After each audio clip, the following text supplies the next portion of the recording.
హే everyone, మొన్న బంగాళదుంపలు నాటాను కదా, కనీసం అవి నిలదొక్కున్నాయో లేవో, మొలకలు మొత్తం స్టార్ట్ అయ్యాలో చూద్దామా. యాక్చువల్గా మొలకలు ఉన్నదే పెట్టాను, అది బతికిందో లేదో చూద్దాము. అలాగే మా ఇంటి దగ్గర ఉన్న పచ్చిమిర్చి నేను నాటింది ఇప్పటికి 3 times హార్వెస్ట్ చేసా. మళ్ళీ ఇప్పుడు హార్వెస్ట్ చేయడానికి రెడీగా ఉంది.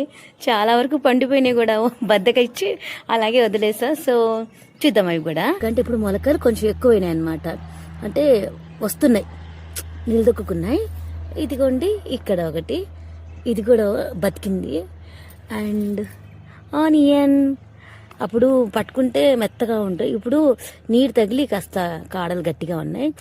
ఇదిగోండి ఇది క్యారెట్ ముక్క కూడా వచ్చిందనమాట.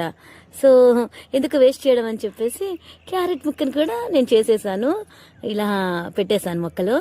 ఇంకా ఈరోజు వచ్చేసి దీనికి ఎరువు తీసుకొచ్చి వేస్తాను, ఎందుకంటే ఎరువు తీసుకొచ్చేసి చాలా త్వరగా వస్తాయి, ఇంకా ఖచ్చితంగా బతుకుతాయి, డౌటే లేదు. పచ్చిమిర్చి చెట్టు చూడండి, నా బద్ధకానికి బలైపోతున్నాయి.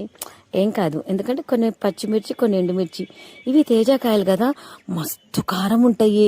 ఇంకా టమాటా పచ్చిమిర్చి చట్నీ చేసేటప్పుడు మాత్రమే వీటిని వాడతాను. యాక్చువల్లీ 3rd time అనమాట నేను ఇప్పుడు హార్వెస్ట్ చేయడము. సో హార్వెస్ట్ చేసేస్తాను. సో ఇదే అండి వీడియో నచ్చిందా? లైక్ చేయండి. Thank you.